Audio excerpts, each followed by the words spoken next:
Bismillahirrahmanirrahim. Assalamualaikum warahmatullahi wabarakatuh. Selamat pagi anak-anakku kelas 6. Bagaimana kabar kalian hari ini? Semoga semuanya sehat dan dalam lindungan Allah. Alhamdulillah hari ini kita sudah sampai pertemuan kedua.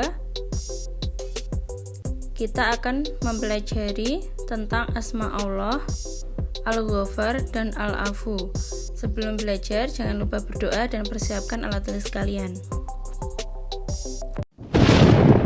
Kompetensi dasar yang akan kita capai pada hari ini yaitu memahami makna Al-Ghafar dan Al-Afu. Nah, tujuan pembelajaran kita pada hari ini apa anak-anak? Yang nomor 1, siswa dapat menjelaskan asma Allah Al-Ghafar dan Al-Afu. Yang kedua, siswa dapat meneladani asma Allah dalam kehidupan sehari-hari. Anak-anak, apakah kalian tahu apa itu arti dari Al-Ghafar?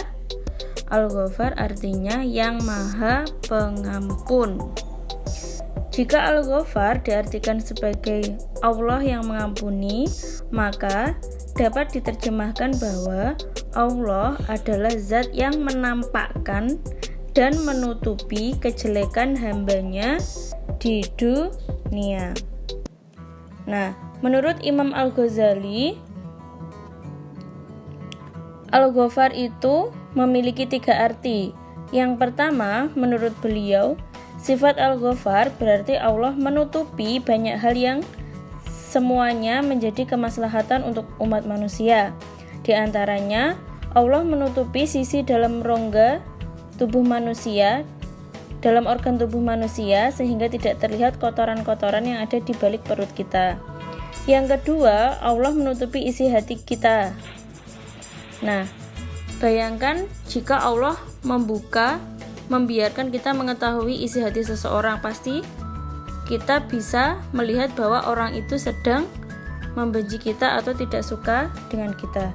Yang ketiga, Allah menutupi kesalahan manusia. Alangkah banyaknya orang yang berdosa di dunia ini, alangkah banyaknya orang yang berbuat maksiat, tetapi Allah menutupi aib-aib mereka.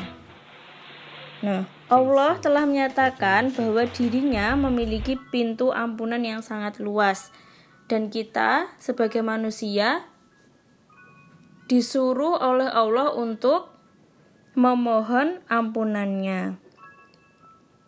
Jika orang-orang memohon ampun dengan sungguh-sungguh, maka Allah akan mengampuni kita, kecuali jika kita melakukan dosa besar seperti perbuatan syirik atau menyekutukan Allah atau menyembah selain Allah. Itu dosa yang tidak akan diampuni oleh Allah.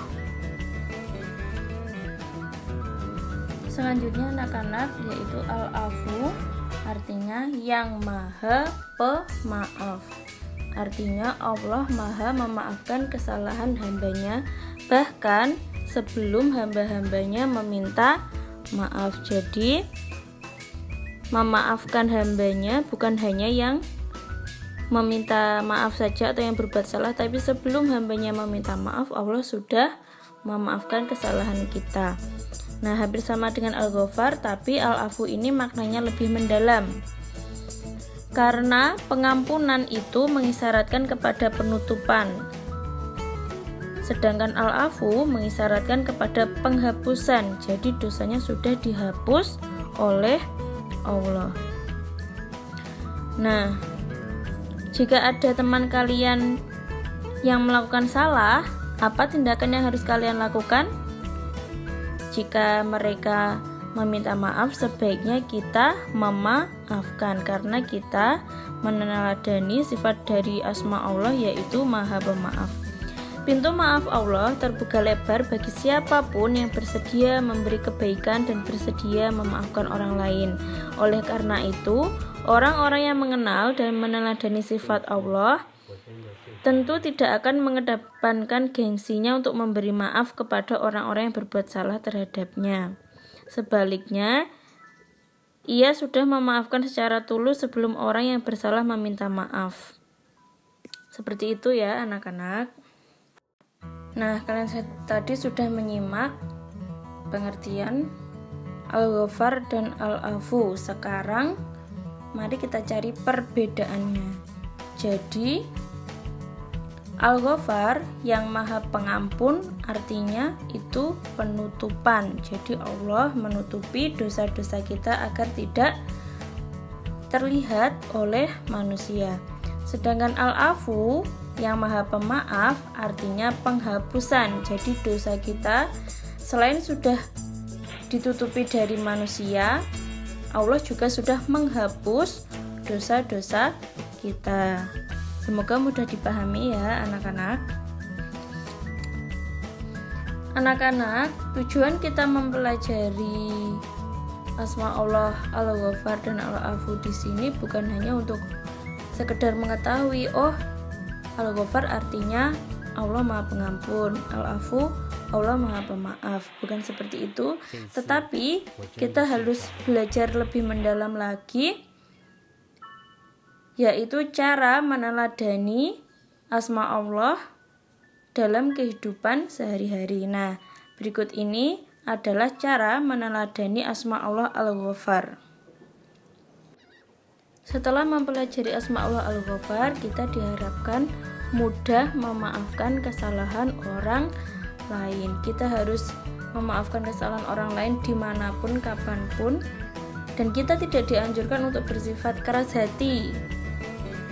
Keras hati itu tidak mau memaafkan orang lain. Allah saja bisa memaafkan dosa-dosa hambanya. Kenapa kita sebagai manusia tidak bisa memaafkan kesalahan orang lain? Jadi sebagai hamba Allah sudah sepatutnya kita bisa memaafkan orang lain. Yang kedua, menghilangkan perasaan dendam.